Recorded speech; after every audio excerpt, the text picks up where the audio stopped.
कैसे इसमें क्वेश्चंस बन सकते हैं, या क्या चीज हमको पढ़नी होती है, क्योंकि रिसर्च में सैंपलिंग ही मेन है। किसी पॉपुलेशन के बारे में कोई भी हम तभी डिसीजन ले सकते हैं जब हमारे पास सैंपल पे सही से हमने वर्क किया हो। सिंपल लैंग्वेज में आपको एक तो आपका मैथमेटिकली आपने देखे होंगे सैंपलिंग, बहुत से लेक्चर्स पढ़े हुए हैं। एक सिंपल में हम आपको आज बता देंगे सैंपलिंग क्या होता है, कैसे आप सैंपलिंग एरर की, नॉन सैंपलिंग एरर किस टाइप की होती है, आपने सिलेबस में दिया है sampling error, non sampling error, ठीक है, कि कौन क्या होती है एरर। साथ ही साथ सैंपलिंग कितने टाइप की होती है, प्रोबेबिलिटी, नॉन प्रोबेबिलिटी सैंपलिंग, उसमें कितने टाइप्स आ जाते हैं आपके, बहुत से टाइप्स है जिसमें कि मेन रैंडम सैंपलिंग, कौन सी सैंपलिंग है, प्रोबेबिलिटी सैंपलिंग है कि नॉन प्रोबेबिलिटी सैंपलिंग है, ठीक है, या स्नोबॉल सैंपलिंग, वो किस टाइप की सैंपलिंग है, क्या होता है स्नोबॉल सैंपलिंग। इसके ऊपर हम आपको थोड़ा सा आज सिंपल से बता दे रहे हैं, तो स्टार्ट कर दे रहे हैं आपका, थोड़ा सा इसको रफ कर दें इसी पास। हाँ सर आ गए, हाँ सर, हाँ सब आ गया।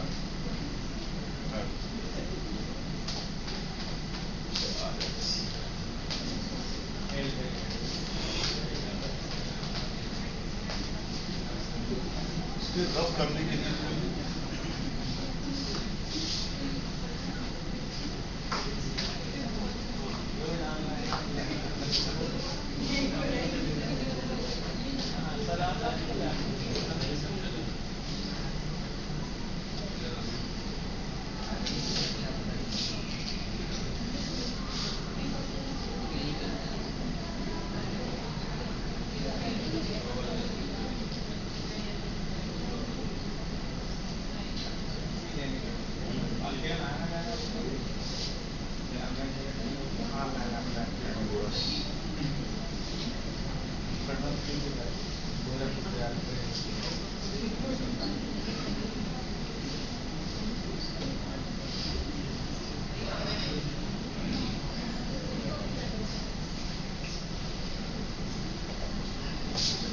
पेज देना पड़ेगा, इससे रफ कर देते हैं नहीं तो फिर हम ऐसे ही बता देंगे। मैथ्स वाले छोटे छोटे जगह में भी बता सकता है।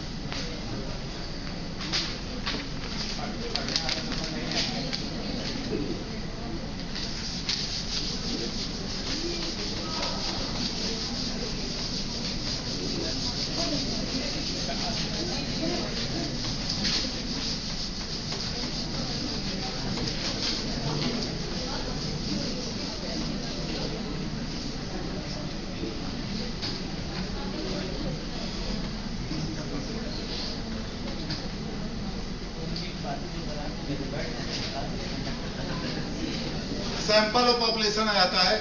मान लीजिए हमें किसी पॉपुलेशन के बारे में कोई डिसीजन लेना है, तो हम उसके पूरे को डिस्कस ना करके उसके पार्ट पर डिस्कस करेंगे। उसके पार्ट को हम सैंपलिंग कहते हैं, सैंपल कहते हैं, और उस सारे पूरे प्रोसीजर को जिस टाइप से हम उस सैंपल के अकॉर्डिंग उसके एस्टिमेट करते हैं पॉपुलेशन को, उसको सैंपलिंग कहते हैं। ठीक है, sample is a part of population. ठीक है, ये पार्ट कहलाता है आपका।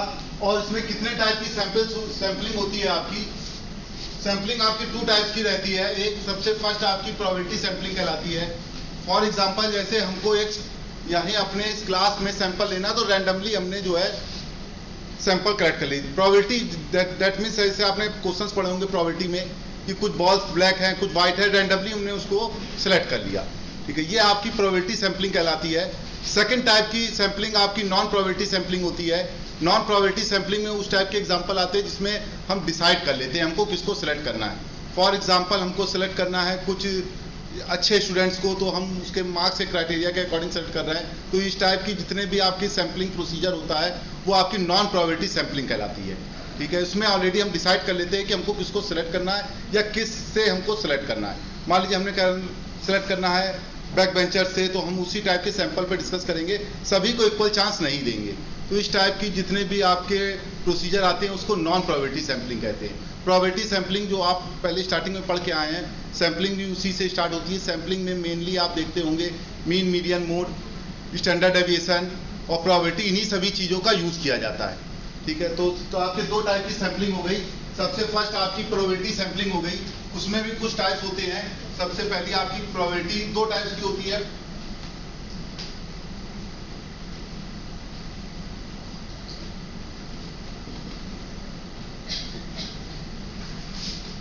प्रोबेबिलिटी सैंपलिंग में आपने क्या करा, फर्स्ट टाइप की सैंपलिंग के देखा आपने, इसमें भी आपके 4-5 टाइप्स मेन होते हैं, जिसमें सबसे फर्स्ट हमने आपको बता दिया कि रैंडम सैंपलिंग। रैंडम सैंपलिंग जो है आपकी प्रोबेबिलिटी सैंपलिंग होती है।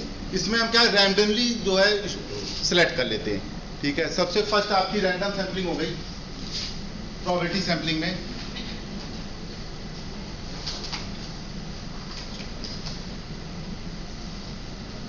फर्स्ट आपकी रैंडम सैंपलिंग कहलाती है। बहुत से टाइप होते हैं, जिसमें जो मेन जो है वो हम आपको बता दे रहे हैं किस टाइप से हम सैंपल को कलेक्ट करेंगे। यदि हमारा सैंपल कलेक्शन सही नहीं है तो हम उससे सही रिजल्ट नहीं दे पाएंगे, एरर जनरेट हो जाएगी। उसी में हम आपको बताएंगे क्या हमारे इसेंशियल्स होते हैं, इंडिपेंडेंट क्या होता है, या आपका जो है वो सैंपल साइज कितना होना चाहिए, बहुत ज़्यादा भी ना हो बहुत कम भी ना हो। मान लीजिए आप इस पूरे क्लास का या पूरे 1 लाख पॉपुलेशन का आप एक सर्वे कर रहे हैं और आपने सैंपल साइज 500 लिया तो वो भी ठीक नहीं है, या सेकंड आपने 80,000 लिया तो वो भी प्रॉपर नहीं है। सैंपल साइज कैसा होगा वो कैसे डिसाइड करेंगे हम, या फिर आपकी कौन सी जो सैंपलिंग है वो आप 2 टाइप्स में आ जाती है कि सैंपल आप किस टाइप से जनरेट कर रहे हैं और किसको हम रिमूव कर सकते हैं, ठीक है। तो इस टाइप से भी हम आपको बता देंगे। तो सबसे फर्स्ट आपकी जो है आपकी रैंडम सैंपलिंग कहलाती है। रैंडम सैंपलिंग ये प्रोबेबिलिटी सैंपलिंग होती है।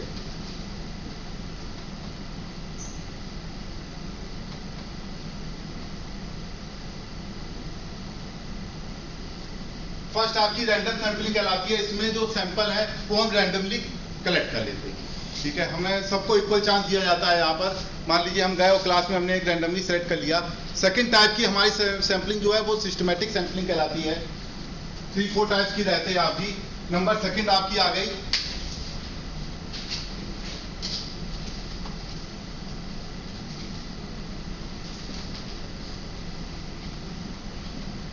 सिस्टमैटिक सैंपलिंग में क्या होता है, ये भी एक रैंडमी टाइप की होती है। यहाँ पर हमको प्री डिसाइड नहीं होता है, लेकिन एक इक्वल वैल्यू के बाद सेलेक्ट करते हैं। मान लीजिए हमें इसे अपने क्लास में सिलेक्शन करना है तो हमने क्या किया 3-3 का गैप बना लिया।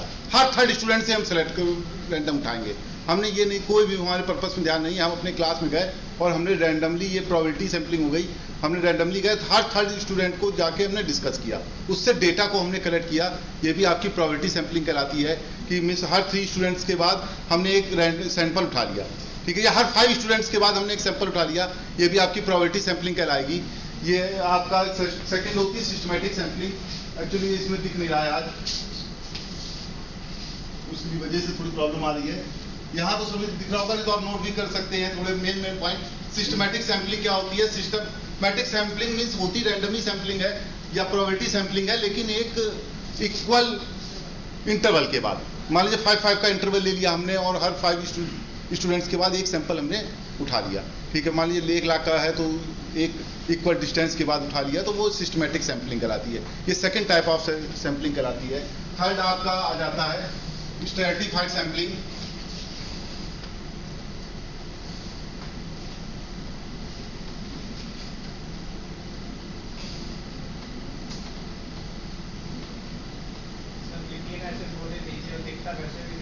नहीं दिख रहा है यहाँ से, थोड़ा कोशिश करते हो। स्ट्रैटिफाइड सैंपलिंग कहलाती है थर्ड टाइप की। स्ट्रैटिफाइड सैंपलिंग में आप क्या करते हैं, स्टार्टा बना लेते हैं, मतलब होमोजीनियस पार्ट को आप एक ग्रुप बना लेते हैं। मान लीजिए आपकी क्लास में है, अपनी क्लास में आप सर्वे कर रहे हैं, तो आपने क्या किया 10-10 के ग्रुप बना लिए।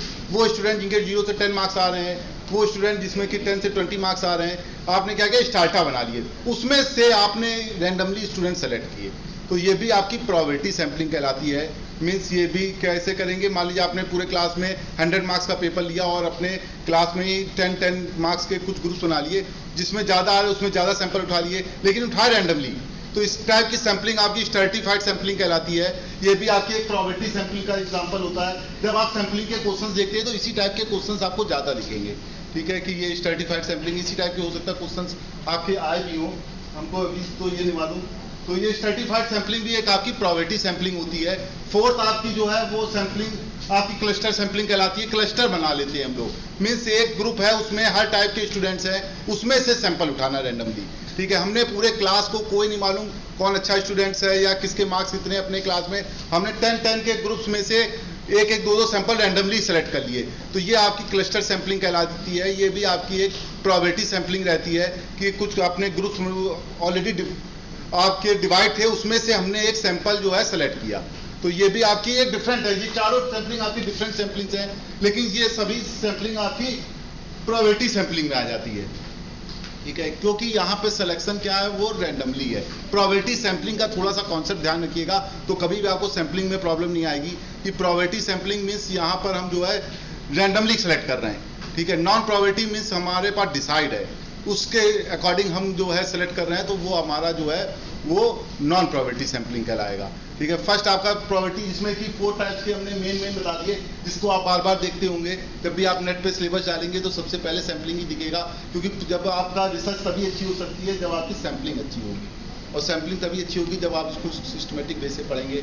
जितना भी आप इसको यूज़ करते हैं या जितना हम काई स्क्वायर टेस्ट वगैरह लगाते हैं या आप जितने भी टेस्ट TFZ टेस्ट करते हैं, ये सारे टेस्ट तभी आपके प्रॉपर हो पाएंगे जब आपकी सैंपलिंग प्रॉपर होगी। सैंपलिंग आपका एक स्टार्टिंग पॉइंट होता है, ये थ्योरेटिकल पार्ट रहता है आपका, किस टाइप से हम सैंपलिंग कर रहे हैं, और इसी के साथ साथ ये भी रहता है कि आपकी एरर वगैरह क्या है, या कि जो आपने स्टैंडर्ड नॉर्मल वेरिएट कभी पढ़ा होगा, स्टैंडर्ड नॉर्मल वेरिएट से हम 95% कॉन्फिडेंस की बात करते हैं,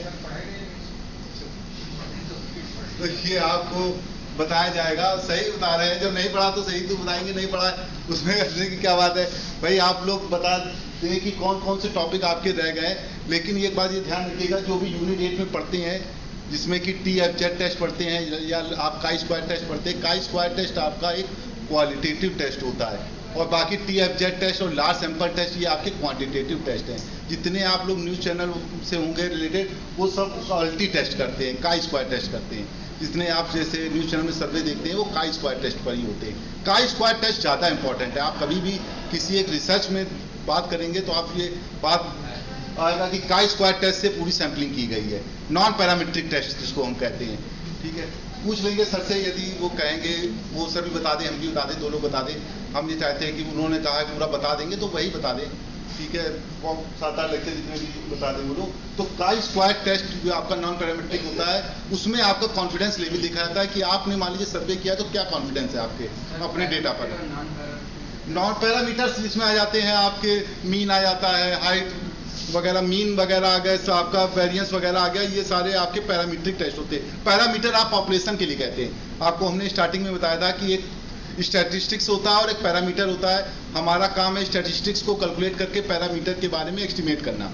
एस्टिमेशन थ्योरी यही होती है कि आपने जो डेटा है, मान लीजिए हम पूरे पॉपुलेशन के बारे में एक डिसीजन लेना चाहते हैं, तो हम उसको पूरे को नहीं जज कर पाएंगे, तो उसके लिए हमें क्या करेंगे कि हमको एक सैंपल लेना होगा, उसके अकॉर्डिंग उसको स्टैटिस्टिक्स कहते हैं। जिसके सिंबल भी ऑलरेडी डिफाइन है, आपको हमने बताया भी था, सिंबल डिफाइन है, उसके अकॉर्डिंग हमको सैंपलिंग का मेन काम क्या है, आपको नेम से ही मालूम पड़ रहा है कि सैंपलिंग का मेन काम ये है कि सैंपल के अकॉर्डिंग आपके पॉपुलेशन के बारे में डिसीजन लेना।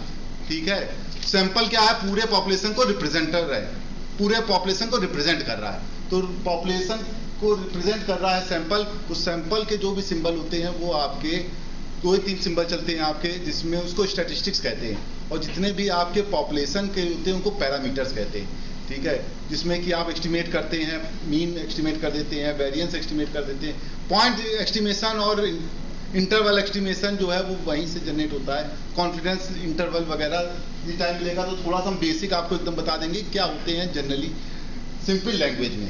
ठीक है, बाकी तो आप पढ़ेंगे ही, बुक में बहुत सा थ्योरी दिया है, एक एक टॉपिक पे आपके 5-5 पेज 10-10 पेज लिखे हुए हैं, इन्हीं सब में लिखे हुए हैं क्या होते हैं, लेकिन सिंपली आप समझ जाएं कि होता क्या है, कि कैसे किया जाता है। आपको अब थोड़ा सा ये समझ में आ रहा होगा कि स्ट्रैटिफाइड और क्लस्टर सैंपलिंग में डिफरेंस क्या है। मीन्स आपके दोनों ही एक ग्रुप में डिवाइड हैं, लेकिन क्या है, जहाँ पे होमोजीनियस ग्रुप है उससे सैंपल रैंडमली कलेक्ट करना, तो ये आपका स्ट्रैटिफाइड सैंपलिंग कहलाती। वहाँ पे जहाँ पे होमोजीनियस नहीं है, मीन्स अलग है, तो एक हमने ग्रुप बना लिया, मान लीजिए इसी में हमने कहा इस रो से दो रो से एक सैंपल उठाएंगे, उसमें हो सकता है जो पर्पस है उसमें हर टाइप के लोग इन्वॉल्व हो। ठीक है। लेकिन हमने क्या किया, क्लस्टर सैंपलिंग में 2-2 रो से हमने जो है एक सैंपल लेना है, ठीक है, रैंडमली चॉइस करनी है हमको, ठीक है। तो ये हमारा जो है वो लास्ट टाइप की सैंपलिंग कहलाएगी। ये सारी सैंपलिंग जो है वो प्रोबेबिलिटी सैंपलिंग हो जाएगी। सेकंड आपकी नॉन प्रोबेबिलिटी सैंपलिंग होती है, इसमें सबसे ज़्यादा इंपॉर्टेंट स्नोबॉल सैंपलिंग होती है। आपने बहुत बार नाम देखा होगा, जब आप नेट पे भी देखते हैं तो स्नोबॉल सैंपलिंग के ऊपर ज़्यादा डिस्कशन होता है। स्नोबॉल सैंपलिंग में क्या होता है कि जैसे मान लीजिए हमें अपनी क्लास पे ही सर्वे करना है, तो हमने पूरी क्लास से डिस्कस नहीं किया, हम गए एक स्टूडेंट से हमने डिस्कस कर लिया, उसी के अकॉर्डिंग पूरे क्लास का व्यू ले लिया कि किस टाइप के स्टूडेंट्स हैं, या क्या टीचर को लाइक कर रहे हैं कि नहीं लाइक कर रहे हैं, या क्या प्रॉब्लम आ रही है, क्या प्रॉब्लम फेस कर रहे हैं। ये स्नोबॉल सैंपलिंग होती है। स्नोबॉल भी सैंपलिंग आपकी एक नॉन प्रोबेबिलिटी सैंपलिंग होती है। हमें पर डिसाइड है हमको इसी से बात करनी है या हमको इधर से एक से बात करनी है, हम प्री डिसाइड करके आए हैं, उसी के अकॉर्डिंग जो भी उसने स्टेटमेंट दिया है उसी को हम जो है वो सभी स्टूडेंट्स का स्टेटमेंट मान लेंगे, ठीक है। तो जो भी आप डिसीजन है उसी के अकॉर्डिंग ले लेंगे। तो ये सैंपलिंग आपकी स्नोबॉल सैंपलिंग कहलाती है। जब आप थ्योरी पढ़ेंगे तो आपको लगेगा कि पता नहीं क्या है, लेकिन मेनली सिंपल लैंग्वेज में आप समझे तो स्नोबॉल सैंपलिंग दैट मीन्स एक पर्सन से हमने डिस्कस किया और पूरे का डिसीजन ले लिया। तो ये स्नोबॉल सैंपलिंग होती है, ये आपकी नॉन प्रोबेबिलिटी सैंपलिंग कहलाती है। उसमें और भी टाइप की जजमेंट सैंपलिंग होती है। एक जजमेंट सैंपलिंग में जज करना, पहले हमने पूरे सैंपल को जज कर लिया, मीन्स हमें सैंपल अपने क्लास से ही लेना है, तो हमने क्या किया 5 स्टूडेंट्स को बुलाया और उसको पहले जज किया कि क्या ये हमारे सैंपलिंग के लिए सुटेबल है कि नहीं है। तो हमने उनको पूरे जज किया, फिर उसके अकॉर्डिंग हमने सैंपलिंग की, तो वो हमारी जजमेंट सैंपलिंग कहलाती है, वो नॉन प्रोबेबिलिटी में आ जाती है। थोड़ा सा यहाँ पे बहुत ज़्यादा डिफरेंस नहीं दिख रहा होगा, लेकिन आप यदि सोचेंगे तो नॉन प्रोबेबिलिटी और प्रोबेबिलिटी में आपको डिफरेंस दिखेगा, क्योंकि प्रोबेबिलिटी का जब तक कि आपका पोर्शन स्ट्रांग है तो आपको समझ आएगा कि प्रोबेबिलिटी मीन्स रैंडमली, ठीक है, सिंपल लैंग्वेज समझिए। नॉन प्रोबेबिलिटी मीन्स रैंडमली नहीं, कुछ डिसाइड है हमारे पास। तो जजमेंट सैंपलिंग भी यही होती है, वो आपकी सेकंड टाइप वाले में चली जाती है नॉन प्रोबेबिलिटी में, ठीक है। एक आपका कोटा सैंपलिंग होती है, हमने कोटा डिसाइड कर दिया, ठीक है। कोटा सैंपलिंग भी आपकी एक नॉन प्रोबेबिलिटी सैंपलिंग होती है। तो उसमें क्या होता है, हम कोटा डिसाइड कर देते हैं। थ्योरी में लिखा था, नहीं खुद ओपन हो रहा है, कोई प्रॉब्लम नहीं है, लेकिन हम आपको बता दें कोटा सैंपलिंग जो है वो नॉन प्रोबेबिलिटी होती है। हमने कोटा डिसाइड कर दिया है, हमने कह दिया इस सेक्शन से हम 20% स्टूडेंट को सिलेक्ट करेंगे और इस सेक्शन से हम 30% को सिलेक्ट करेंगे और नेक्स्ट वाले में से 20-30 कर लेंगे, तो एक कोटा डिसाइड हो गया। ये भी आपकी नॉन प्रोबेबिलिटी सैंपलिंग होती है। मान लीजिए हम कहीं पे सर्वे करने जा रहे हैं, तो हमने कह दिया कि 60% गर्ल्स से डिस्कस करेंगे, 30% 40% बॉयज से डिस्कस करेंगे, तो ये कोटा डिसाइड हो गया। ये आपकी एक नॉन प्रोबेबिलिटी सैंपलिंग कहलाती है। और भी बहुत से टाइप की सैंपलिंग होती है, उसमें एक कन्वीनियंट सैंपलिंग, कन्वीनियंस होता है, हमने अपने कन्वीनियंस के अकॉर्डिंग सैंपलिंग की, तो ये भी एक इंपॉर्टेंट सैंपलिंग होती है कि मीन्स हमने सबको बुला लिया, जितने स्टूडेंट्स आए उन्हीं से डिस्कस किया, बहुत से जो नहीं आए उनके ऊपर बात नहीं की। ये आपकी किस टाइप की सैंपलिंग होती है, कन्वीनियंस सैंपलिंग होती है। ये भी आपकी नॉन प्रोबेबिलिटी सैंपलिंग होती है।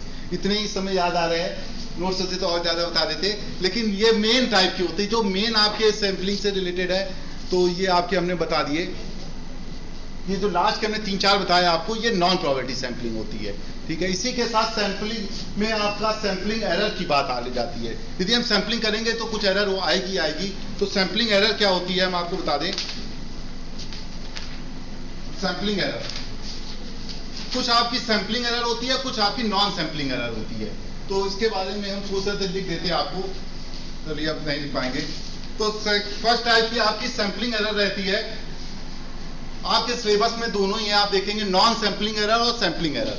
नॉन सैंपलिंग एरर एक बहुत ही टिपिकल एरर होती है, जिसको हम जो है रिमूव करना बहुत ही टफ हो जाता है। उसमें भी 3-4 टाइप होते हैं, और एक सैंपलिंग एरर होती है जिसके शायद आपने देखा होगा, सैंपलिंग साइज इंक्रीज करके हम सैंपलिंग एरर को कवर कर सकते हैं, ठीक है। सैंपलिंग एरर में कौन कौन से आते हैं, सबसे पहला तो सैंपल साइज की बात आ जाती है कि किस टाइप का सैंपल साइज लेना है जो सुटेबल हो, ठीक है, जो पूरे को रिप्रेजेंट करे, ठीक है। उसका भी बहुत, जैसे मान लीजिए 1 लाख का हमें सर्वे करना है तो हम कभी भी 500 का भी सैंपल नहीं लेंगे और 80,000 का भी सैंपल नहीं लेंगे, ठीक है। सैंपल साइज इंक्रीज करने का मतलब ये नहीं है कि इतना इंक्रीज कर दे कि वो इक्वलिटी के बराबर ही हो जाए, फिर हमारे सैंपलिंग का कोई मीनिंग ही ना, मीनिंगलेस हो रह जाए आपकी सैंपलिंग। तो सैंपल साइज के लिए बहुत से टेक्निक्स हैं, उसमें बहुत सी चीज़ें देखी जाती हैं कि पर्पस आपका जो है फुलफिल होना चाहिए, ठीक है। मान लीजिए आप सैंपल साइज इतना लेंगे कि आपका जो है वो सही से पूरे डेटा को रिप्रेजेंट कर पाए, ठीक है। और भी आपकी रिक्वायरमेंट क्या है, ये पॉइंट लिखे भी थे, आपका पर्पस क्या है सैंपलिंग का,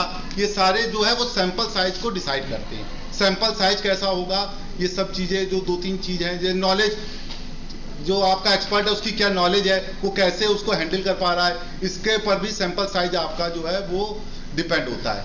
ठीक है, फर्स्ट आपका जो है वो सैंपलिंग एरर में सैंपल आपका साइज कहलाता है। सेकंड आपका रिप्रेजेंटेशन। ठीक है, रिप्रेजेंटेशन मीन्स आपने कैसे पूरे डेटा को रिप्रेजेंट कर रहा है कि नहीं कर रहा है। मान लीजिए आप एक सैंपल, हाँ एरर बता दे रहा हूँ, आपने मान लीजिए सैंपलिंग करी और उसमें कुछ एरर आ गई और आपका प्रॉपर रिजल्ट नहीं आ रहा है। मीन्स आपने मान लीजिए हमने इस क्लास में सर्वे किया और उसमें कुछ लोगों ने गलत आपके रिजल्ट दिए, उसकी वजह से आपका जो है वो एरर दिखने लग गया। मीन्स आपने एक सर्वे किया, आपने अभी रिसेंटली देखा होगा न्यूज चैनल वाले सर्वे कर रहे हैं, यदि एक्यूरेसी से इक्वल नहीं आएगा तो फिर आपको क्या होगा कि आपका एक कॉन्फिडेंस उनके ऊपर लूज हो जाएगा। ठीक है, फिर उससे क्या होगा कि आपका जो रिजल्ट वो चाहे वो दोबारा सही भी देंगे तो भी आप उसके ऊपर बिलीव नहीं करेंगे। ठीक है, सैंपलिंग पे ही पूरा डिपेंड होता है। आप डेली सर्वे देखते हैं या कोई गवर्नमेंट के प्रोजेक्ट देखते हैं तो वो सब किस पे है, डिपेंड है, सैंपलिंग ही पर है। कोई भी गवर्नमेंट आपका प्रोजेक्ट लॉन्च कर दे, किसी ना किसी को लॉस हो गई तो वो देखते क्या है कि बेनिफिट कितने % लोगों को है।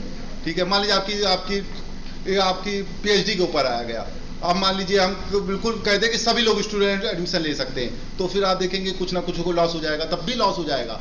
ठीक है, या आपको कह दें कि सभी पास हो जाएंगे तो भी लॉस हो जाएगा, अच्छे रिजल्ट नहीं निकाल पाएंगे। ठीक है, तो वो चीजें सब आपकी सैंपलिंग पर डिपेंड होती है और सैंपलिंग एरर ये कराती है यदि आपके रिजल्ट सही नहीं है। रिजल्ट क्यों नहीं सही आ रहे हैं, उसके रीजंस क्या हो सकते हैं। तो हमने आपको बता दिया कि 2 टाइप के रीजन होते हैं। एक आपका सैंपलिंग एरर आ जाती है, मीन्स हमने सैंपल सही से नहीं लिए। ठीक है, सैंपल साइज प्रॉपर नहीं लिया। ठीक है, हमें अपने जो है क्या रिजल्ट निकालने हैं उसके अकॉर्डिंग हमने उसको ध्यान नहीं दिया। ठीक है, तो या रिप्रेजेंटेशन सही नहीं था, हमने वो सारे सैंपल्स नहीं लिए जो पूरे डेटा को रिप्रेजेंट कर सके। जैसे कि बहुत से डिफरेंट अपने यहाँ देख लीजिए, कुछ लंबे होंगे, कुछ छोटे होंगे, ठीक है, कुछ हेल्दी होंगे, कुछ स्लिम होंगे, हर टाइप के लोग हैं। तो क्या हम सैंपल साइज प्रॉपर ले रहे हैं कि नहीं ले रहे हैं, या हमारे पास मार्क्स के ऊपर देख ले, कुछ बहुत अच्छे मार्क्स ला रहे हैं कि इनको लग रहा है कि पेपर कितना सिंपल आ गया है, कुछ को लग रहा है कि पेपर बिल्कुल ही सिंपल दिया गया, फिर भी टफ लग रहा है किसी को, तो वो बहुत ज्यादा डिफरेंट होता है। उसके लिए आप क्या करते हैं कि वो सैंपल साइज, वो रिप्रेजेंटेशन कैसा हो रहा है, हर टाइप के लोग लेना। मान लीजिए हम एक सिंपल सा पेपर करा लें तो कुछ उसमें फेल हो गए, फेल होते ही हैं। ठीक है, कुछ के बहुत ज्यादा मार्क्स आ गए, तो हम जब पूरे डेटा को रिप्रेजेंट करेंगे कि किस लेवल का हमें पेपर बनाना है, तो उस मान लीजिए इस बार हमने एक टेस्ट कर लिया कि किस लेवल का पेपर लोग सॉल्व कर रहे हैं, तो नेक्स्ट टाइम उसी को अप्लाई कर सकते हैं। सैंपलिंग का बहुत ज्यादा आउटपुट मिलता है। आपने मान लीजिए किसी टाइप का एक पेपर बनाया तो वो कैसा रिप्रेजेंट कर रहा है डेटा, उसमें लिखा ही नहीं है, रिप्रेजेंटेशन ऑफ डेटा, पूरे डेटा को रिप्रेजेंट करने वाला सैंपल है कि नहीं है, ये चीज आपकी देखी जाती है। तो सेकंड टाइप की एरर यही होती है। मान लीजिए आप सैंपलिंग करने गए और आपका जो है वो पूरा रिप्रेजेंटेशन नहीं लिया आपने, मान लीजिए अपनी क्लास में हर ग्रुप बना लिया, उससे 2-2 आपको स्टूडेंट लेने, वो भी स्टूडेंट लेने जिनके कम मार्क्स आए और वो भी स्टूडेंट लेने जिनके ज्यादा मार्क्स आए, तो सारे डेटा आपको लेना है, तो वो आपका रिप्रेजेंटेशन ऑफ डेटा होता है। यदि रिप्रेजेंटेशन ऑफ डेटा प्रॉपर होगा तो आपका जो वैल्यू है वो प्रॉपर आएगी, जिस आप आउटपुट में पहुंचना चाहते हैं वो ऑलरेडी आउटपुट में पहुंचेंगे। ठीक है, थर्ड टाइप का आपका इंडिपेंडेंसी होती है, डेटा इंडिपेंडेंट होना चाहिए। जैसे हमने मान लीजिए पूरे को डायबिटिक का हम टेस्ट करना चाहते हैं और एक ने कहा यदि आप मेरा डेटा लेंगे तो मेरे फ्रेंड का भी आपको डेटा लेना है जो डायबिटिक नहीं है। ठीक है, क्योंकि ये क्या हो गया, इंडिपेंडेंट नहीं है डेटा, तो इंडिपेंडेंसी भी बहुत जरूरी होती है। यदि आप जो भी सैंपल ले रहे हैं वो इंडिपेंडेंट होना चाहिए।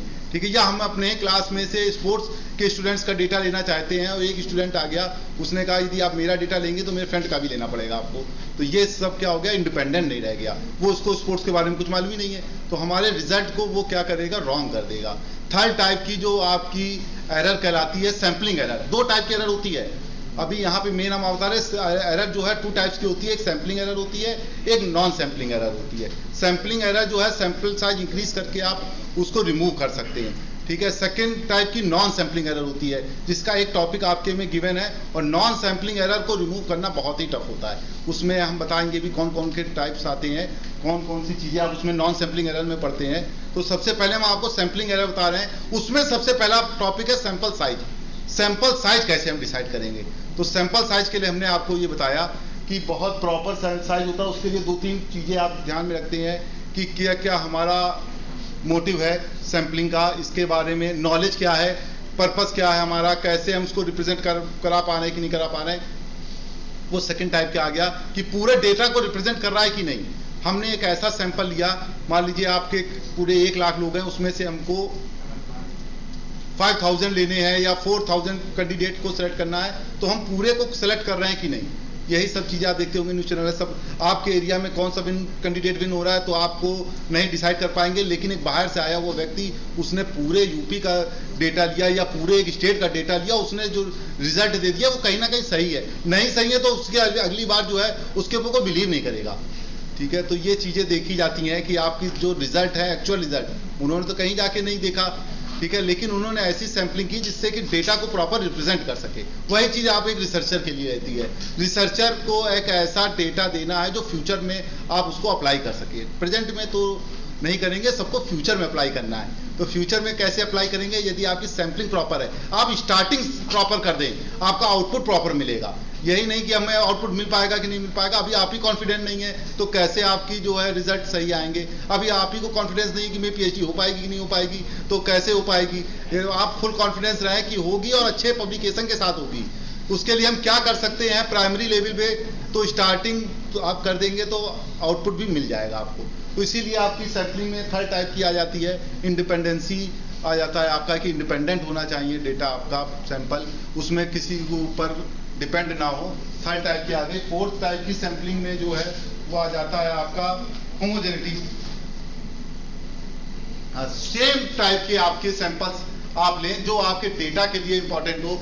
ये ना हो कि आपको डेटा किसी और चीज का लेना है और आप जाके कहीं और सैंपलिंग कर रहे हैं। ये आपके इसेंशियल ऑफ सैंपलिंग होते हैं। एक क्वेश्चन आता है इसेंशियल्स ऑफ सैंपलिंग, ये 3-4 टाइप आपके आ जाते हैं इसमें कि इसेंशियल क्या है सैंपलिंग के लिए। तो आप ये बता सकते हैं कि सैंपल साइज कैसा होगा, प्रॉपर होगा कि नहीं होगा। सेकंड आपका ये डेटा रिप्रेजेंट कर रहा है कि नहीं, पूरे को कर रहा है। थर्ड आपका जो है वो इंडिपेंडेंसी आ जाती है, ठीक है, होमोजीनियस डेटा होना चाहिए, ठीक है, एक ईच इक्वल ग्रुप में आपसे इक्वल कवर करे, इस टाइप का डेटा हो, ठीक है। ये 4 टाइप के आपके आ गए।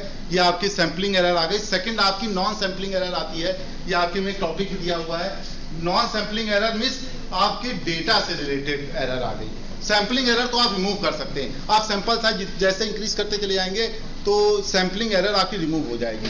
क्वेश्चन भी ऐसे बनते हैं, जब सैंपलिंग बात आती है तो इस टाइप के क्वेश्चन आप देख सकते हैं कि सैंपल साइज, लेकिन नॉन सैंपलिंग एरर जो है वो सैंपल साइज इंक्रीज करने से रिमूव नहीं होती है, वो एक अलग टाइप की एरर आ जाती है जिसमें कि सबसे पहले आपका मेजरमेंट आता है। मेजरमेंट मीन्स हमने मान लीजिए एक क्वेश्चन आया दिया और उसमें 1 to 5 नंबर दे दिए, तो हो सकता है कि कुछ स्टूडेंट्स को मालूम ही ना हो कि 5 में बेस्ट है कि 1 में बेस्ट है, तो उसने क्या किया 1 कर दिया, ठीक है। आपके में तो आप एरर आने लग जाएगी। सेकंड स्टूडेंट को उसने देखा कि 5 कर दिए मार्क्स, तो वो क्या एरर आ गई, अभी आपको मालूम ही नहीं, मेजरमेंट आपका गड़बड़ा गया।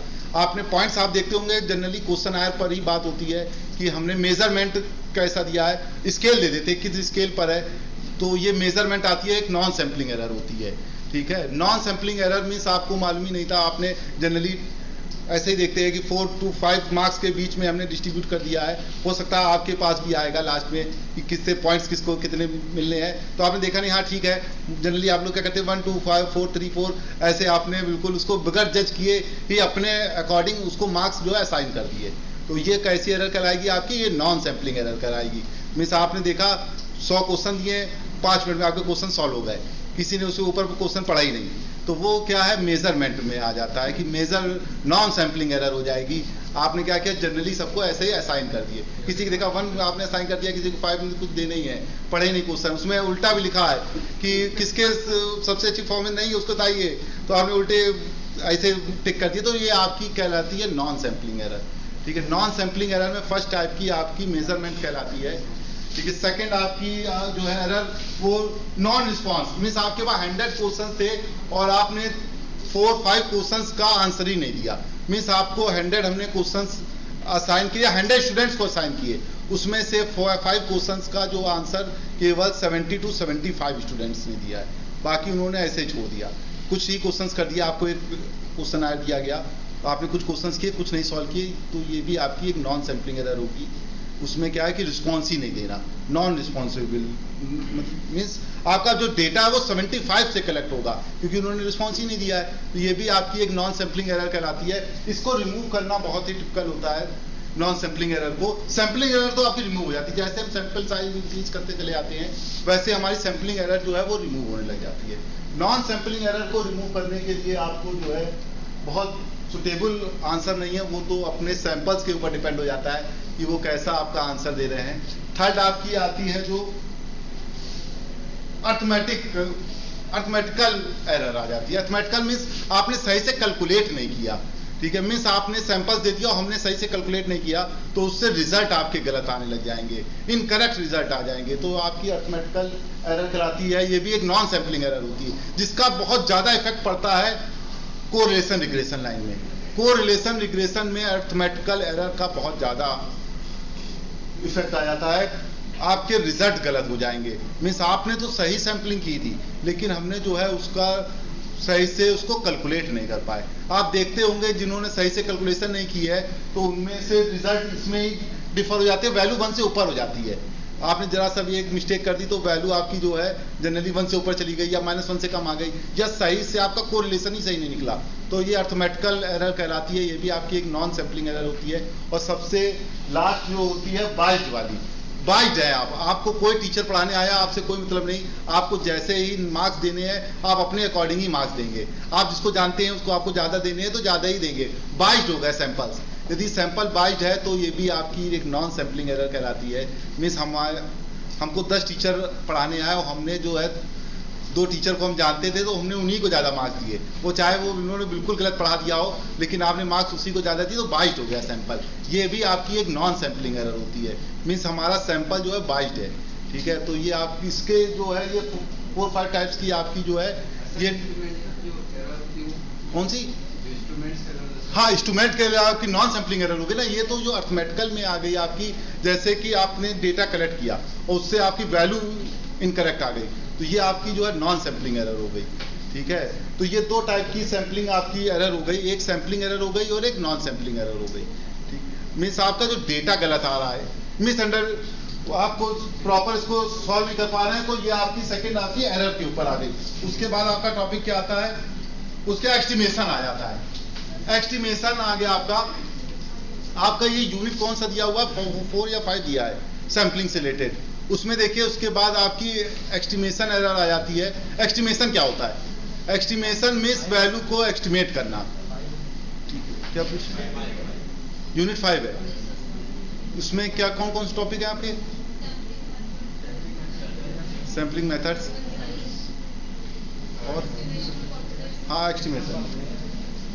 और किसी को कोई क्वेश्चन हो तो डिस्कस कर सकता है, कोई क्वेश्चन। सर जैसे ये थ्योरेटिकली तो ठीक है कि रैंडम सैंपल और आपने बता दिया, but practically execution is the main thing कि करेंगे कैसे, कि रैंडमाइजेशन ब्लॉक करना है या हम कंप्यूटर जनरेटेड कर रहे हैं, तो उसका अगर थोड़ा सा आप बता पाए तो। और दूसरी चीज जो सैंपल साइज, उसमें रिसर्च डिजाइन का बहुत इंपॉर्टेंट रोल होता है, तो अगर उसका थोड़ा सा कैलकुलेशन बता पाए हमें डिफरेंट डिजाइन के हिसाब से तो वो हमें बहुत यूज होगा, एटलीस्ट हमारी स्ट्रीम में तो बहुत यूजफुल होगा। आप कौन सी स्ट्रीम है? Sir physiotherapy. फिजियोथेरेपी वो एक्चुअली आपका जो लैटिन स्क्वायर डिजाइन वगैरह की आप बात करते हैं तो वो आपका जब आप उसमें काई स्क्वायर टेस्ट वगैरह जब ज़्यादा डिस्कस कर लेंगे तो उसके बारे में आपको उसी में ये सिखाया जाता है कि कैसे हम पूरे सैंपल्स को डिजाइन करते हैं, ठीक है। अभी आपका जो है वो स्टार्टिंग पॉइंट में आता है कि कौन सी हम सैंपलिंग कर रहे हैं या रैंडम सैंपलिंग हम कैसे कर रहे हैं, ठीक है। फिर उसके बाद उसका मैथमेटिकल पार्ट आ जाएगा, फिर उसके बाद आपका लास्ट में आता है लैटिन स्क्वायर डिजाइन। तो लैटिन स्क्वायर डिजाइन में ही आपका ये आता है कि कैसे हम उसको डिजाइनिंग करेंगे, ठीक है। यदि वो वाले टॉपिक्स हमको पढ़ाने को मिलेंगे तो हम आपको जरूर बता देंगे, इसलिए क्योंकि अभी हमको मेनली सैंपलिंग वाले में बताना है। अभी हम आपको काई स्क्वायर टेस्ट भी नहीं बता पाएंगे क्योंकि सैंपल साइज जब कैलकुलेट करते हाँ, हैं काई स्क्वायर के लिए नहीं, अगर हम सिर्फ कभी एक्सपेरिमेंटल डिजाइन के लिए कर रहे हैं तो वो भी नहीं पता हमें, तो अगर थोड़ा सा सैंपल साइज के लिए हम आपको बता दें कि सैंपल साइज के लिए हमने आपको ये बताया कि प्रॉपर सैंपलिंग जब आप करेंगे मींस इक्वल साइज लेना है। मान लीजिए आपने उस पूरे क्लास में आप डिस्कस कर रहे हैं, ठीक है, तो सैंपल साइज क्या होना चाहिए, एक ये मेन चीज आती है कि किस टाइप से सैंपल साइज हम डिसाइड करेंगे, ठीक है। सैंपल साइज डिसाइड करने के लिए वो ये कहते हैं कि क्या पर्पस है हमारा सैंपलिंग का, तो सैंपलिंग के पर्पस को हमें ध्यान में रखते हुए सैंपल साइज लेना है। मान लीजिए हमें इसे पूरे क्लास में करना है तो मार्क्स के अकॉर्डिंग भी हम डिस्ट्रीब्यूट कर सकते हैं।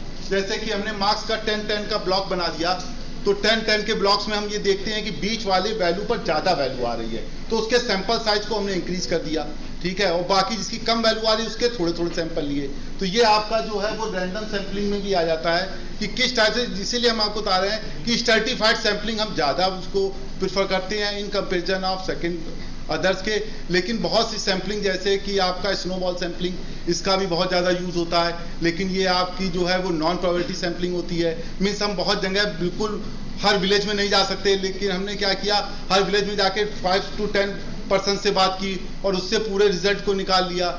ये भी आपकी जो है वो स्नोबॉल सैम्पलिंग भी आपकी ज़्यादा यूजफुल हो जाती है। फर्स्ट आपकी यदि सैम्पलिंग की आप प्रोबेबिलिटी सैम्पलिंग की बात करते हैं तो रैंडम सैम्पलिंग एक ओल्ड टेक्निक है।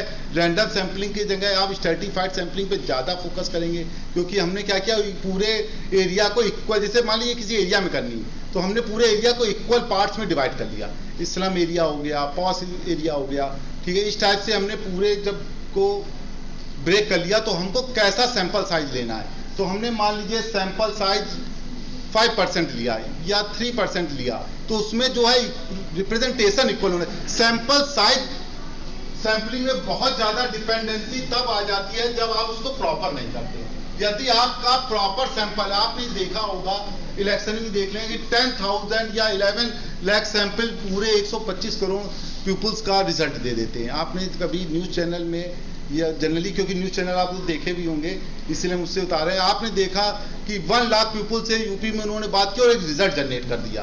तो इसका मीन्स क्या है, क्योंकि उन्होंने इक्वल पार्ट में डिवाइड कर दिया, किस एरिया पे कितने लोग हैं, किस कम्युनिटी के कितने लोग हैं, किस रिलीजन से कितने लोग डिपेंड करते हैं। बाइस्ड एक्चुअल में बाइस्ड उसमें नहीं हो पाती है, बाइस्ड होती तो रिजल्ट के इक्वल आते। आपको नहीं मालूम कौन सा पार्टी विन कर रही है, आखिरी दिन तक नहीं मालूम पड़ा होगा, लेकिन जो एक प्रॉपर जो सैम्पलिंग कर रहा है उसको बिल्कुल रिजल्ट दिख रहा है। नहीं, वो एक्चुअल में एक आध पर्टिकुलर क्वेश्चन एरर, इसमें बहुत से में सही आता है, बहुत से में सही आता है, उसमें एक्चुअल में हो सकता है सैम्पलिंग। लेकिन आपको अभी उस समय के याद नहीं, हमें जो देखे, जो आपके जिसमें बिलीव कर सकते हैं वो वाले रिजल्ट एकदम सही आए थे। कुछ चैनल्स बाइज हो सकते हैं, मान सकते हैं, लेकिन सब नहीं है। बहुत से के अच्छे आते हैं रिजल्ट्स, जिनके अच्छे आते हैं वो प्रॉपर चलते भी हैं। आप जो रिजल्ट आए उसको बिलीव करें। एक आध एक्सेप्शनल केस होते हैं, तभी हम आपको बताएं 95% कॉन्फिडेंस होता है। नंबर तो देखो थोड़ा वैरी करता है, डेटा वैरी करता है। सैंपल साइज बढ़ाया, बहुत ज्यादा नहीं बढ़ाया। मान लीजिए आप 25 करोड़ का डेटा दे रहे हैं तो क्या 1 करोड़ थोड़ी ले लिए। हाँ, सैंपल साइज हम आपको बता रहे हैं, एरर 2 टाइप की होती है, एक सैम्पलिंग एरर, एक non sampling error. Sampling error को सैंपल साइज इंक्रीज करके आप जो है वो ब्रेक कर सकते हैं। आपने पूरे इसी क्लास में क्या किया, बहुत से ग्रुप बना लिए, हमने एक क्विज लिया।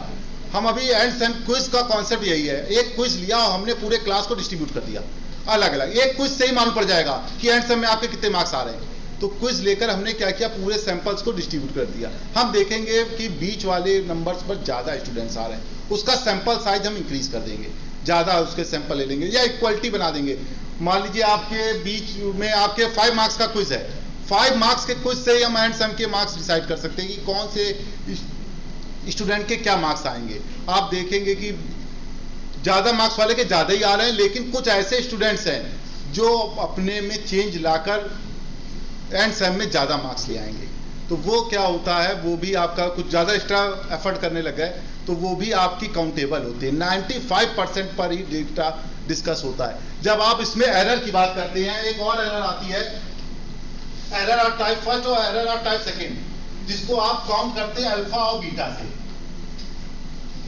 अल्फा और बीटा से काउंट करते हैं, सैंपलिंग में बहुत ज्यादा यूज होता है टाइप फर्स्ट की एरर और टाइप सेकेंड की एरर। जब आप देखते हैं, ये तो आपका छोटकर पार्ट हमने बताया, अभी एकदम प्योर थ्योरी बताई कि कैसे आप सैंपल साइज लेंगे। सैंपल साइज के लिए हम लोग बहुत ज्यादा भी नहीं, सैंपलिंग तो ये बताती है कि आपका कम भी सैंपल है तो आउटपुट आपका एकदम सही आएगा। सैंपल साइज इंक्रीज करके एक्यूरेसी इंक्रीज कर सकते हैं, ठीक है। यदि मान लीजिए आपने थोड़ा भी सैंपल लिया है और प्रॉपर किया है तो रिजल्ट आपके आउटपुट आएंगे, एक्यूरेसी बढ़ सकती है। लेकिन ऐसा भी नहीं है कि बिल्कुल ही आपका डेटा चेंज हो जाए, ठीक है। जैसे कि मान लीजिए आप कहते हो कि मेरे क्लास में आपने स्टेटमेंट दे दिया कि 80% के नियर अबाउट मार्क्स आ रहे हैं, तो सैंपल साइज इंक्रीज करने के बाद आपके 30% मार्क्स रह जाएं, ऐसा नहीं होगा। सैंपल यदि प्रॉपर है और सैंपल साइज कम भी है तो आपका जो है वो रिजल्ट आपका आएगा। एक्यूरेसी कम हो जाएगी।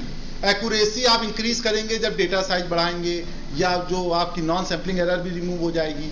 ठीक है, यदि आपने सही से किया है सैम्पलिंग, हमको अपने एरर की हम बात ही नहीं कर रहे हैं, हमको अपने उस पर कॉन्फिडेंस है। कितना परसेंट कॉन्फिडेंस है? 95% या 99%, तो रिजल्ट हमारे सही आएंगे। हमने सही से सैम्पलिंग की है और हमने सारे टाइप की सैम्पलिंग पढ़ी है, और हमारे लिए क्या रिक्वायरमेंट है उस समय प्रेजेंट सिचुएशन में, हमको क्यों डिफरेंट टाइप की सैम्पलिंग पढ़ाई गई। हमको इसलिए डिफरेंट टाइप की सैम्पलिंग पढ़ाई गई, या हमने पढ़ाई कि आप किस सिचुएशन के अकॉर्डिंग डिफरेंट टाइप की सैम्पलिंग का यूज करेंगे, जिसकी सैम्पलिंग की उस समय रिक्वायरमेंट है। हम कोई ये नहीं कह सकते कि कौन सी बेस्ट है, या इसी को आप यूज करेंगे इसको नहीं यूज करेंगे, सभी बेस्ट हैं। ठीक है, उस बेस्ट में से कौन सी सिचुएशन में आप कौन सी अप्लाई करना चाहते हैं, इस पर डिपेंडेंसी आ जाएगी।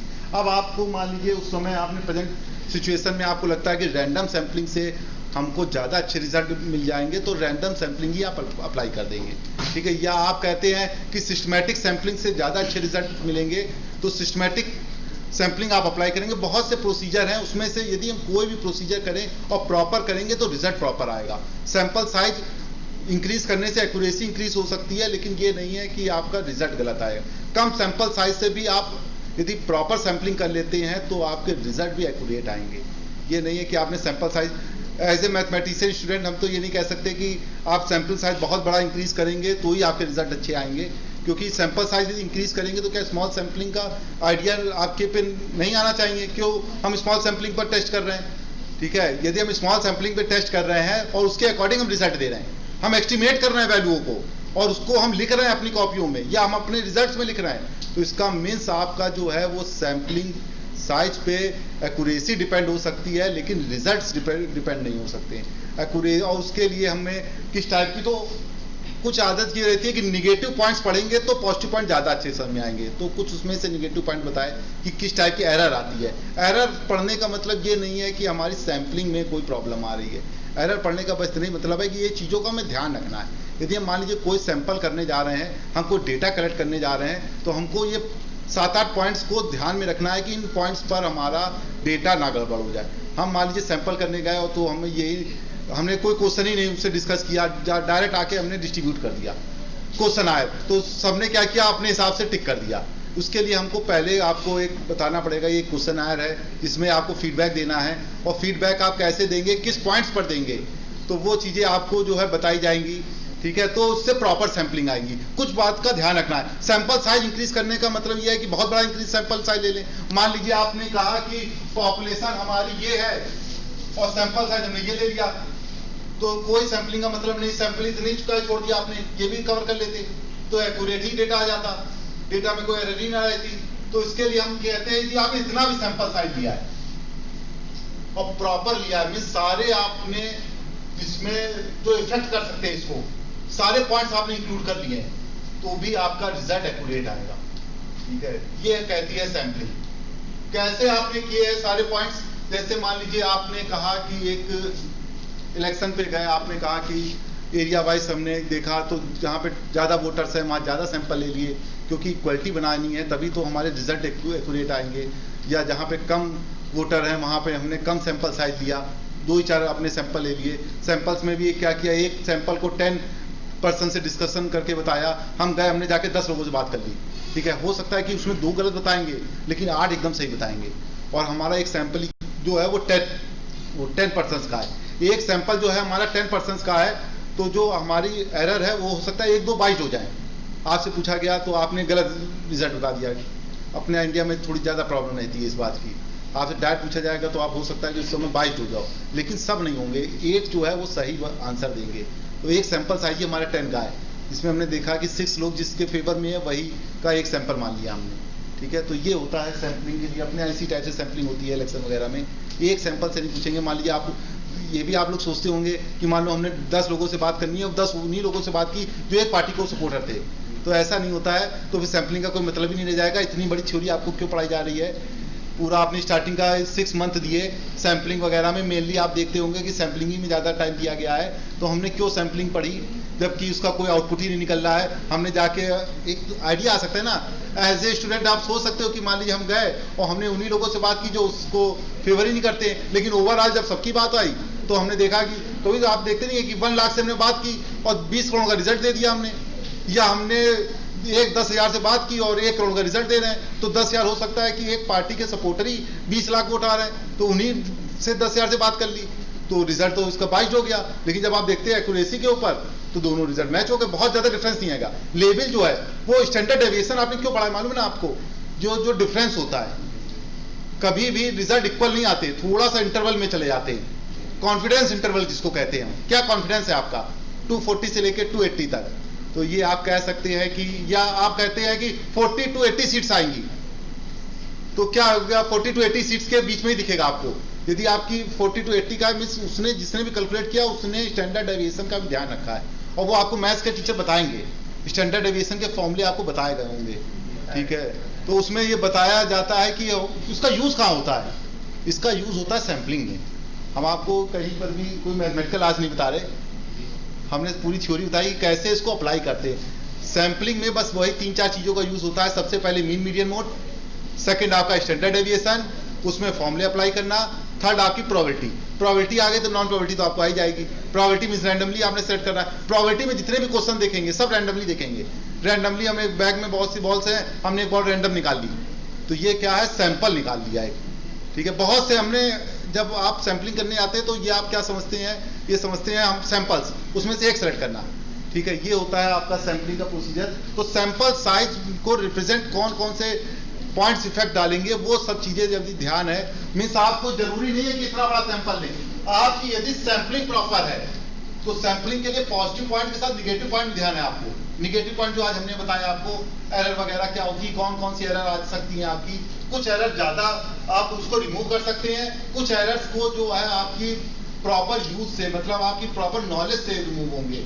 जैसे कि हम गए अपने क्लास में, हमें इसी क्लास में सर्वे करना है, तो हमने गए पहले बता दिया कि ये जो आपका पैरामीटर्स हैं, तो ये 1 to 5 के हैं। इस क्वेश्चन में बेस्ट 5 है और लीस्ट 1 है।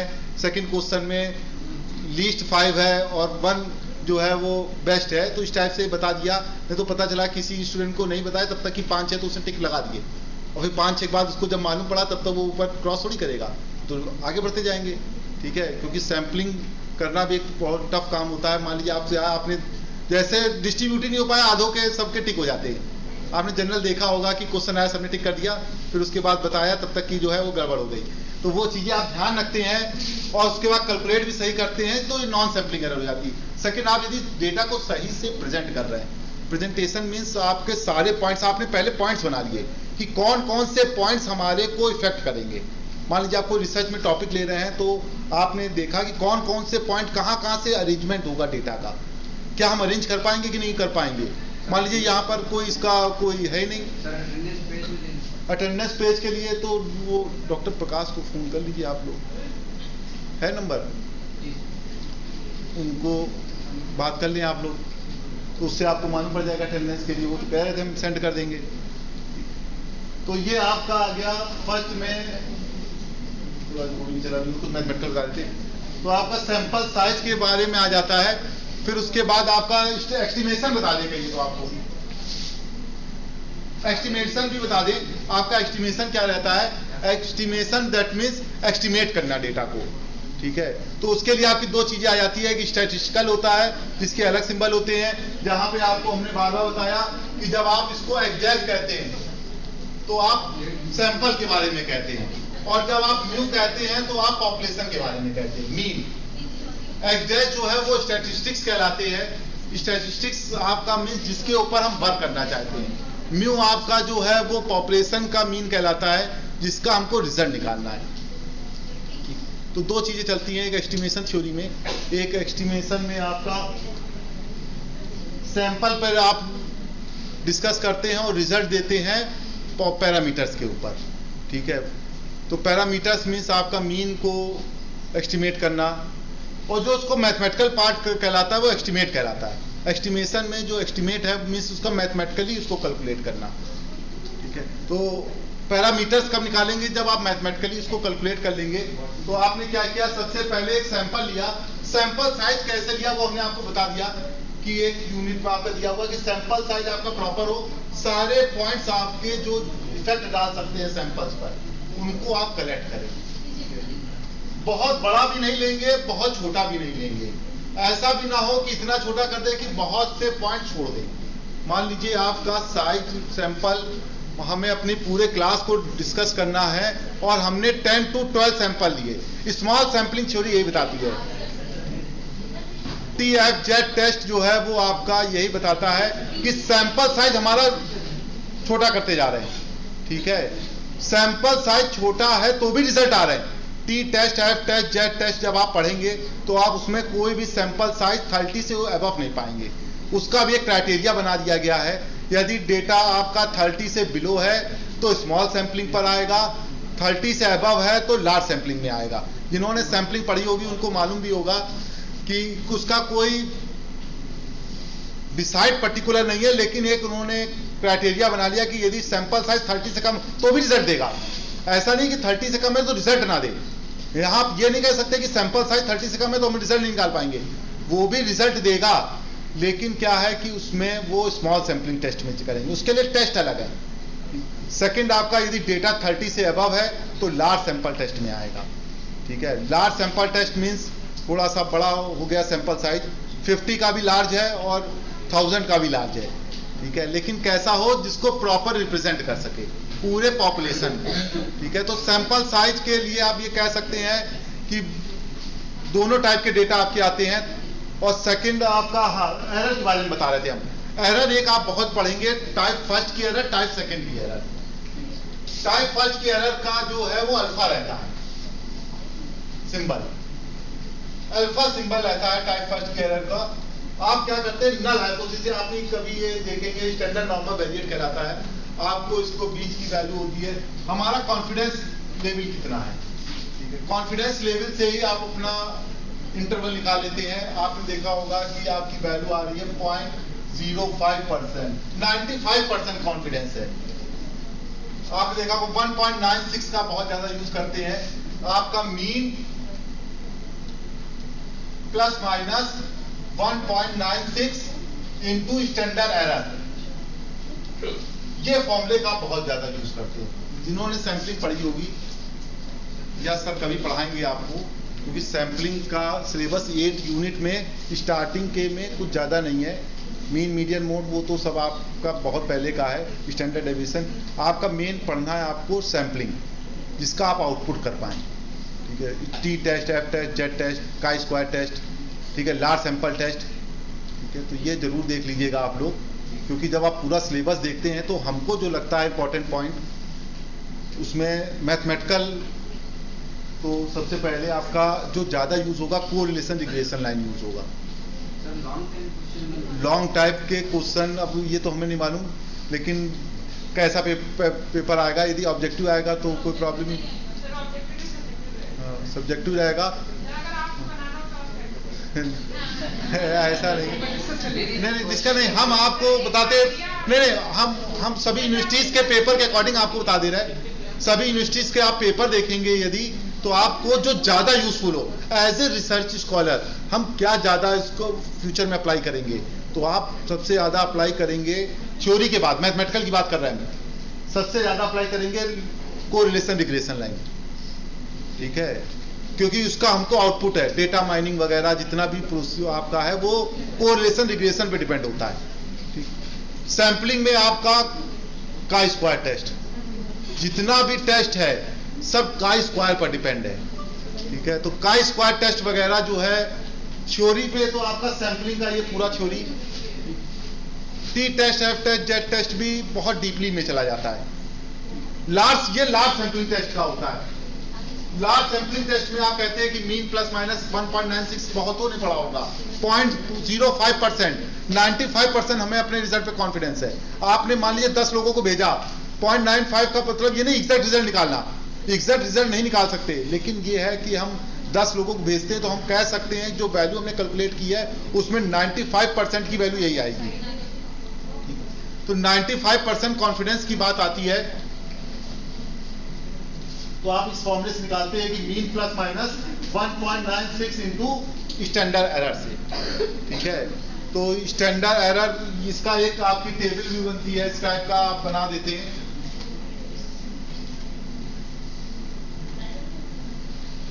कितना हमारा area of acceptance, area of rejection, ये आ गया अल्फा बाई 2, ये आ गया अल्फा बाई 2। आपने रिजल्ट निकाला और एक इंटरवल बना दिया, कितने परसेंटेज आपको कॉन्फिडेंस है अपने रिजल्ट पर? आपने मान लीजिए सैंपलिंग की, तो आपको क्या कॉन्फिडेंस है, तो उसको आप कैसे कैलकुलेट करते हैं? तो टाइप फर्स्ट और टाइप सेकंड के एरर करते हैं। आपको एक नल हाइपोथेसिस दी गई, आपने उस कहा रिजेक्ट कर दी, ठीक है, लेकिन वो सही थी, तो ये टाइप फर्स्ट की एरर होती है, उसका एरिया ऑफ रिजेक्शन। हाँ, ये आपको दो टाइप की एरर आती है, हम आपको बता दें। आप एरर टाइप पढ़ेंगे जब सैंपलिंग में, तो 2 टाइप्स की एरर आती है। पूरे सैंपलिंग के बारे में हम आपको बता दे रहे हैं 2 टाइप्स की, जिसका फर्स्ट अल्फा से डिनोट होता है। अल्फा जो आप कहीं पे भी जब क्वेश्चंस देखते हैं तो अल्फा का बहुत ज्यादा यूज होते हैं, तो अल्फा के बारे में समझा दे रहे हैं हम आपको। Null hypothesis means expected value और ऑब्जर्व वैल्यू में डिफरेंस। आपने क्या है एक्सपेक्टेड किया और क्या ऑब्जर्व होके आ रहा है, ठीक है, तो ये वैल्यू का डिफरेंस ही आपकी नल हाइपोथेसिस कहलाती है। 2 टाइप के रिजल्ट होंगे। आपने डेटा को रिजेक्ट कर दिया लेकिन वो गलत था, तो ये आपका कोई एरर नहीं हुई। आपने डेटा को रिजेक्ट किया लेकिन वो सही था, तो ये आपकी एरर हो गई टाइप फर्स्ट की। नहीं, आपके पास 2 ही तो डिसीजन होंगे। आपके पास मान लीजिए हम एक सैंपलिंग करके आपके पास आए, तो आप या तो उसको रिजेक्ट करोगे या एक्सेप्ट करोगे। आपने रिजेक्ट कर दिया लेकिन मेरा डेटा वैल्यू सही आ गई, तो इसका मिस क्या हो गया? टाइप फर्स्ट की एरर हो गई, ठीक है। आप 2 टाइप समझ ली ना, आपके 2 टाइप्स की एरर आएगी। आपके पास हमने कहा नल हाइपोथेसिस लेकर आया आपके पास, और आपने उसको रिजेक्ट कर दिया लेकिन वो वैल्यू करेक्ट थी, तो इसका मतलब टाइप फर्स्ट की एरर। नहीं समझ आए, फिर से बता देंगे आपको। और सेकंड, आपने उसको एक्सेप्ट कर लिया लेकिन वो वैल्यू रॉन्ग थी, तो टाइप सेकंड की एरर हो जाएगी। देखिए 2 टाइप का आएगा। आपको हमने कहा कि ये वैल्यू हमारे डेटा की आ गई। मान लीजिए हमने कह दिया कि मेरे क्लास में यदि 20 मार्क्स का एक पेपर होता है तो स्टूडेंट के 60 मार्क्स आएंगे। ये हमने एक रिजल्ट दिया और ये रिजल्ट आपने कह दिया गलत है और गलत निकला, तो कोई एरर नहीं हुई। एरर कब आती है हम ये बता रहे हैं आपको। हमने कहा कि मेरे क्लास में 16 मार्क्स आते हैं ऑन एवरेज, और आपने उसको रिजेक्ट कर दिया, और जब आपने रिजल्ट चेक किया तो उसके मार्क्स इसी के नियर अबाउट आ गए, या और इसमें इंटरवल लगा दिया आपने, मान लीजिए कह दिया 14 to 18, ये रिजल्ट आ रहा है। आपने उसको रिजेक्ट कर दिया और मार्क्स हमारे इसी के बीच में आ गए, तो ये टाइप फर्स्ट की एरर हो गई। इसका साइज क्या होता है? इसका साइज होता है अल्फा, और दोनों साइड अल्फा बाई 2 जो है वो डिस्ट्रीब्यूट हो जाते हैं। इधर भी अल्फा बाई 2 और इधर भी अल्फा बाई 2। टेंडेंस आ गई, अब वो नहीं है, तो उनसे बात हो गई थी, वो कह रहे थे हम भिजवा देंगे, ठीक है। तो टेंडेंस है, हाँ हमको भी आज जल्दी क्लास हुई है मेरी भी 3 बजे से। हाँ अटेंडेंस के लिए कह रहे, मान लीजिए आप पूछ रहे थे तो मैं इसलिए और नहीं कहा कि हमने इसलिए नहीं कहा आप कहेंगे कि अटेंडेंस के जिसके लिए कहा है सर ने आए भी नहीं। अभी 2 मिनट थोड़ा सा रह जाएगा, बता दें।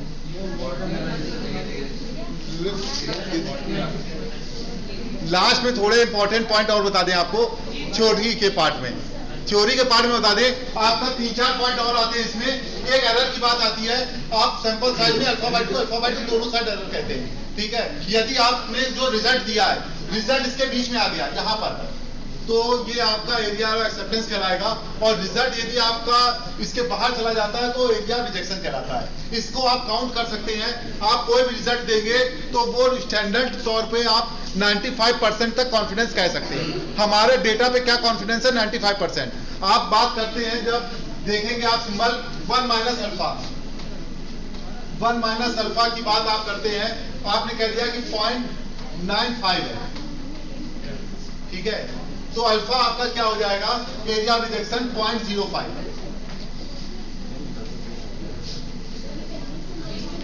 0.05 की वैल्यू आ जाएगी एरिया ऑफ रिजेक्शन। तो ये आपका एरिया ऑफ रिजेक्शन आ जाता है कि कितने % हमारा डेटा पे कॉन्फिडेंस है। आप कोई भी सैंपलिंग के बाद रिजल्ट निकालेंगे तो 95% स्टैंडर्ड निकालेंगे, लेकिन यदि आप मैथमेटिकल की बात करेंगे तो 99.7% तक की हम उसको कैलकुलेट कर सकते हैं। यह 99.7% एक आइडियल होता है, इससे ऊपर का तो काउंट ही नहीं कर सकते, उसकी वैल्यू 3 मान ली जाती है। जब आप देखेंगे तो 1.96 जनरली आप देखते हैं तो ये कितने % पे 95% पर है। सेकंड आपका 2.58 रहता है, ये 99% पे हो जाता है आपका। थर्ड लास्ट में आपका रिजल्ट 99.7 मींस इसमें करते क्या है आप लोग, यदि आप मीन का वैल्यू जो आपने कैलकुलेट की है या एस्टिमेट की है, जो मीन की वैल्यू एस्टिमेट की है उसमें कितना हम वेरिएशन रख सकते हैं, ठीक है, वो हम कैसे डिसाइड करेंगे, वो हम मीन की वैल्यू में प्लस माइनस जो आपका एरिया ऑफ रिजेक्शन है 1.96 या 3 इंटू आप स्टैंडर्ड एरर से मल्टीप्लाई कर देते हैं, तो वो आपका आ जाता है कि क्या वैल्यू हमारे वेरी करती है, ठीक है। जितना भी वेरिएशन इंटरवल का पार्ट है, कभी भी आप लोग एक इंटरवल पे ही एक काउंट करते हैं कि कितने % का डेटा, आप देखते भी होंगे रिजल्ट्स कि कितने % पर डेटा वेरी कर रहा है, 30 to 40 कह दिया गया, तो इसका मतलब 95% एक आइडियल हमारा रहता है, इसके ऊपर हम लोग नहीं करते हैं। जो भी हमारे रिजल्ट है, यदि हमने प्रॉपर सैंपलिंग की है, उसका सैंपलिंग का प्रॉपर हमने फॉर्मूला अप्लाई किया है। 2 टाइप का रहता है, फॉर्मूला कैसे अप्लाई करते हैं, किस टाइप का फॉर्मूला लिया है, या कौन सी सैंपलिंग को हम टेस्ट करेंगे, तो उस टाइप को आप देखते हुए उसका इंटरवल निकाल लेंगे। आज हम इतने बता दे रहे हैं, फिर नेक्स्ट टर्म में आपको और बता देंगे यदि मेरी क्लास लगी, क्योंकि अब यूनिट 8 ही आपकी मेन है, जिसमें कि आपके 2 पार्ट आते हैं। फर्स्ट आपका आता है मीन मीडियन मोड वाला स्टैंडर्ड डेविएशन, सेकंड पार्ट आप जरूर पढ़ लीजिएगा, जिसमें कि आपका टेस्ट वगैरह आते हैं, काई स्क्वायर टेस्ट आपके लिए बहुत ज्यादा यूजफुल रहेगा। काई स्क्वायर टेस्ट आप देख लीजिएगा। अरे आशीष जी, उनको कह दीजिए कि वीडियो के लिए बंद कर